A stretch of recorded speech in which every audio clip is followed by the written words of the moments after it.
योगी को जिताना है, बिहारी बाबू ने ठाना है। यूपी में मोदी के लाडले ने संभाली कमान, सपा कांग्रेस में बढ़ गई बेचैनी। अमित शाह ने भी दे दिया आशीर्वाद। सपा के पीडीए फॉर्मूले पर भारी पड़ेगा अमित शाह का दाव। फूलने लगे अभी से नेताओं के हाथ पांव। मोदी के लाडले ने बढ़ाई रफ्तार, यूपी की सियासत में मचा हाहाकार। जी हाँ, ये बात सच है, क्योंकि अब मोदी के हनुमान कहे जाने वाले चिराग पासवान ने एक ऐसा दांव चला है जिसकी चर्चा बिहार से यूपी और दिल्ली तक हो रही है। क्योंकि यूपी की राजनीति में इस समय हर पार्टी की नजर सिर्फ एक टारगेट पर है, और वो 2027 का विधानसभा चुनाव है। क्योंकि चुनाव में अभी समय जरूर है, लेकिन राजनीतिक दलों ने अपनी अपनी तैयारियां तेज कर दी है।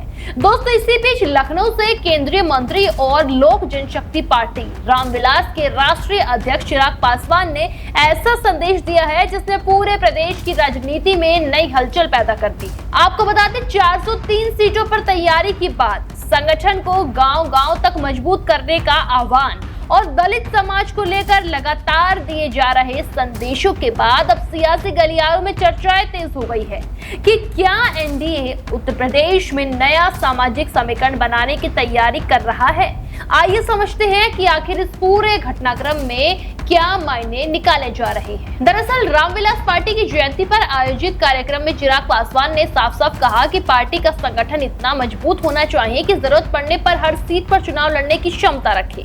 उन्होंने कार्यकर्ताओं से बूथ लेवल तक पहुंचने की अपील की और उसके साथ ही समाजवादी पार्टी और कांग्रेस पर निशाना साधते हुए कहा कि देश और समाज को बांटने की राजनीति से बचना चाहिए। आरक्षण और संविधान को लेकर भी उन्होंने भरोसा दिलाया कि उनकी पार्टी ने इन मुद्दों पर हमेशा अपनी स्पष्ट सोच रखी है। उनके भाषण को राजनीतिक विश्लेषक सिर्फ एक सभा नहीं बल्कि 2027 की तैयारी का शुरुआती संकेत मानकर देख रहे हैं। दोस्तों, इसी बीच एक और बात ने राजनीतिक चर्चा को और तेज कर दिया है। दरअसल हाल ही के दिनों में अमित शाह और चिराग पासवान की मुलाकात के बाद कई तरह के कयास लगाए जा रहे हैं। हालांकि भाजपा या लोक जनशक्ति पार्टी की तरफ से उत्तर प्रदेश में किसी भी नई रणनीति या गठबंधन को लेकर कोई आधिकारिक जानकारी सामने नहीं आई है, लेकिन राजनीतिक जानकारों का कहना है कि बड़े चुनाव से पहले इस तरह की मुलाकातें अक्सर आने वाले राजनीतिक समीकरणों से जोड़कर देखा जाती है। यही वजह है कि चिराग की सक्रियता लगातार चर्चा का मुद्दा बनी हुई है। उत्तर प्रदेश की राजनीति को समझे तो दलित वोट बैंक सबसे महत्वपूर्ण माना जाता है। समाजवादी पार्टी पिछले कुछ समय से पीटीए यानी कि पिछड़ा, दलित और अल्पसंख्यक फॉर्मूले को मजबूत करने की कोशिश कर रही है, तो दूसरी तरफ भाजपा भी बूथ स्तर पर संगठन मजबूत करने, लाभार्थी वर्ग तक पहुंच बढ़ाने और अलग अलग सामाजिक वर्गों के बीच अपनी पकड़ मजबूत करने में जुटी हुई है। भाजपा के राष्ट्रीय अध्यक्ष नितिन नवीन भी लगातार संगठन को सक्रिय करने का संदेश दे चुके हैं। इसीलिए राजनीतिक जानकार मानते हैं कि आने वाले समय में सामाजिक समीकरणों को लेकर मुकाबला और भी दिलचस्प होने वाला है। तो वहीं कांग्रेस भी उत्तर प्रदेश में अपने राजनीतिक जमीन मजबूत करने के प्रयास में लगी हुई है। संविधान, सामाजिक न्याय और दलित समाज से जुड़े मुद्दों को लगातार उठाया जा रहा है, लेकिन राजनीतिक विशेषज्ञों का कहना है कि कांग्रेस के सामने सबसे बड़ी चुनौती संगठन को मजबूत करना और उसे बूथ स्तर तक सक्रिय करना है। तो वहीं दूसरी तरफ समाजवादी पार्टी 2024 के लोकसभा चुनाव में मिले सामाजिक समर्थन को 2027 तक बनाए रखने की कोशिश कर रही है। दोस्तों, ऐसे में दलित वोट बैंक, पिछड़ा वर्ग और युवा मतदाता तीनों ही इन चुनाव में बड़ी भूमिका निभा सकते हैं। जानकारों का मानना है कि 2027 का चुनाव सिर्फ बड़े नेताओं की रैली से तय नहीं होगा।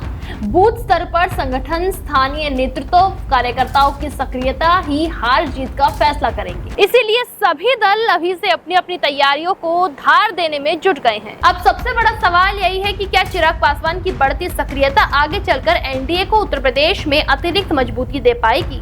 क्या समाजवादी पार्टी का पीडीए फॉर्मूला पहले जैसा असर दिखाएगा? क्या भाजपा संगठन और सामाजिक समीकरण दोनों मोर्चों पर अपनी बढ़त बनाए रखेगी? और क्या कांग्रेस अपनी खोई हुई जमीन और सामाजिक समीकरण वापस ला पाएगी? इन सवालों के जवाब अभी आने वाले समय में मिलेंगे, लेकिन इतना साफ है कि उत्तर प्रदेश में 2027 की सियासी लड़ाई अब सिर्फ भाषणों तक सीमित नहीं है।